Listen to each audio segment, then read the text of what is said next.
अरे रूस के परैले भोरे भोरवा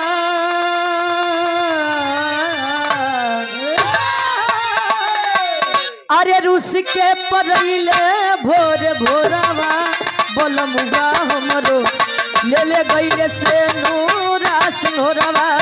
सिंघोरवा रे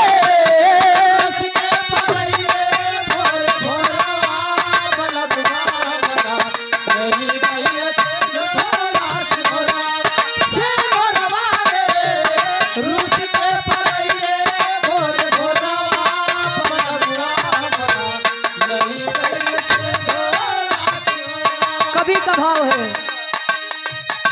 दिन दोपहरी न अजोरवा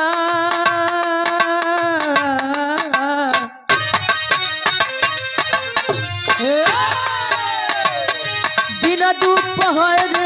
न अजोरवा महान काम हो गईल कुछ भोर भोरवा अरे भोरवा रे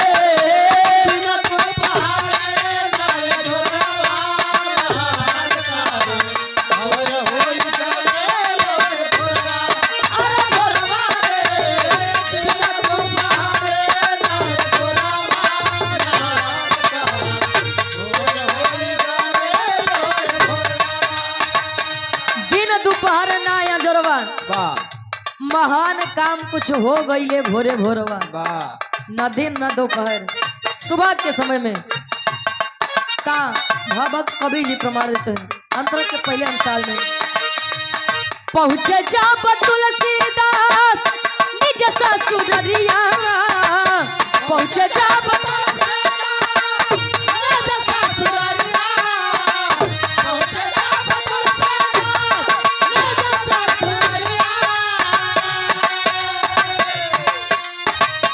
पहुंचे जब तुलसीदास निज ससुररिया भोरवे में कटली उनके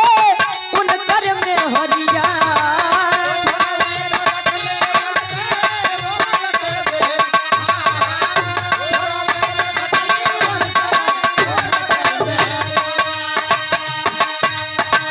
टूट गईले वासना की डोरिया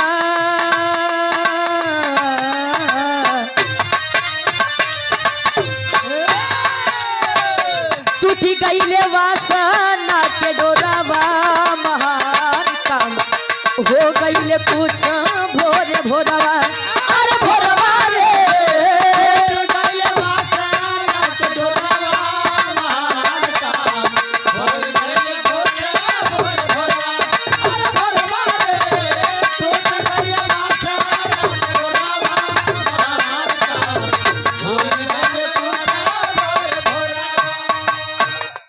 रामायण के रचनाकार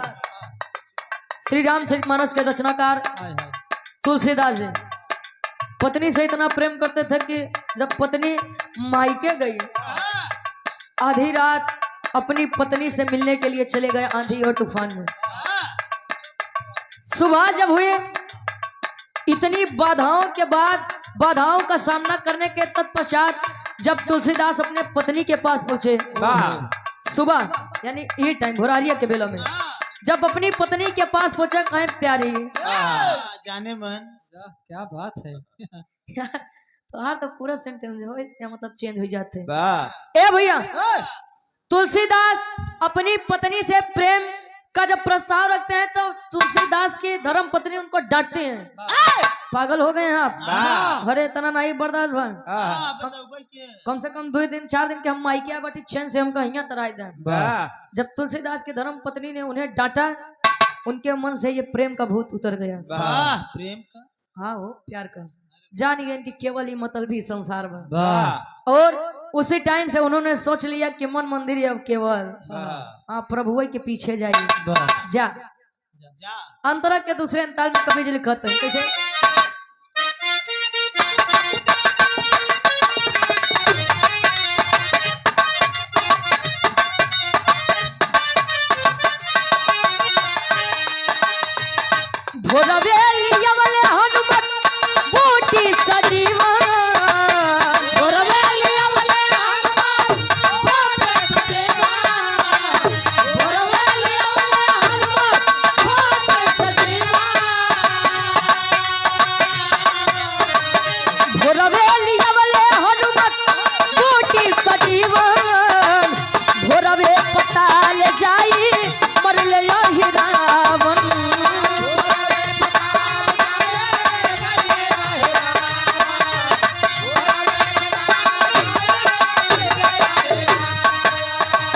चलल नाही मकरा ध्वज के तनवा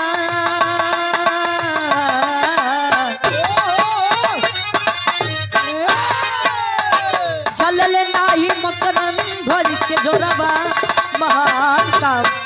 हो गईले कुछ भोरे भोरवा अरे भोरवा रे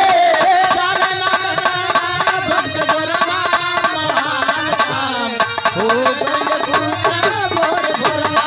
अरे भोरवा रे भक्त भोरवा महान काम हो गइले कुछ भोरे भोरवा। लक्ष्मण जी को जब बाण लगा, शक्ति बाण लगा, हनुमान जी सजीवन बूटी लेने गए और सुबह भोरहरिया के समय में सजीवन बूटी लेके वापस आए।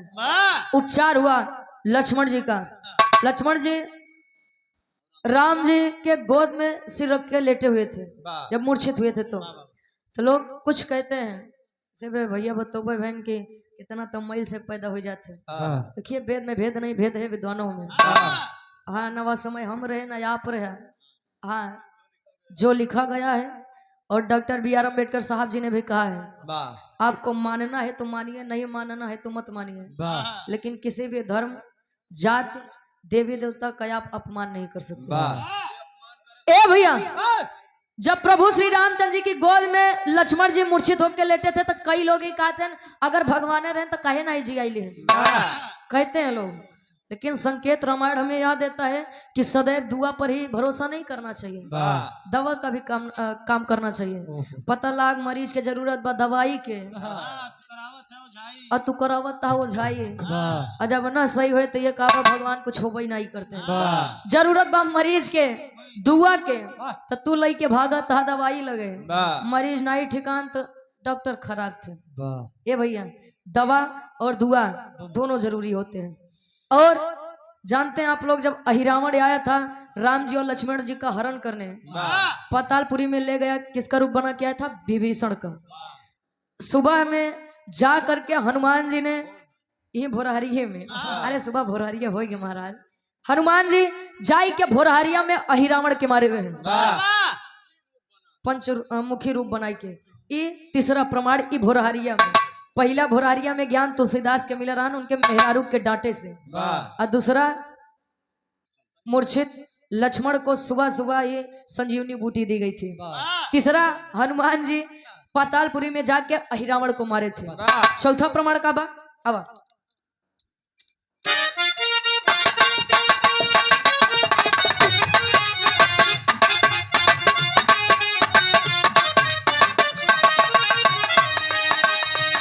कृष्ण के लेके गईले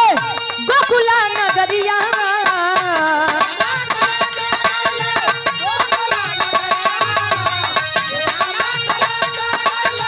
गोकुला नगरिया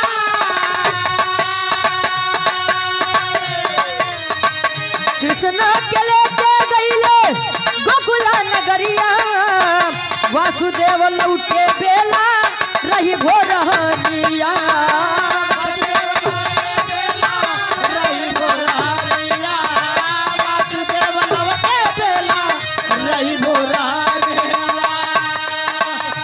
पैरदार सुनले न सोरवा,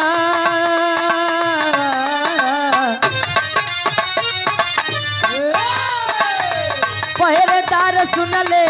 न सोरवा, महाका हो गई कुछ भोरे भोरवा, अरे भोरवा रे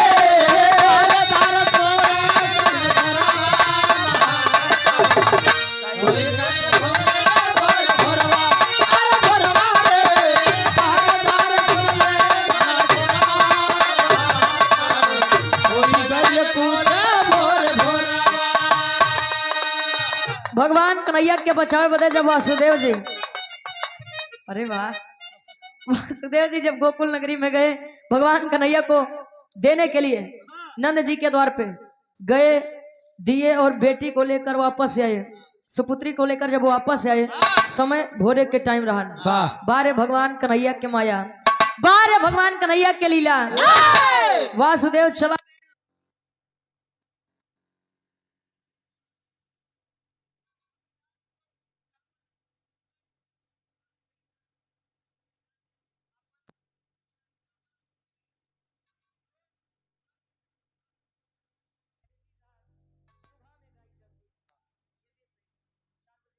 में जाए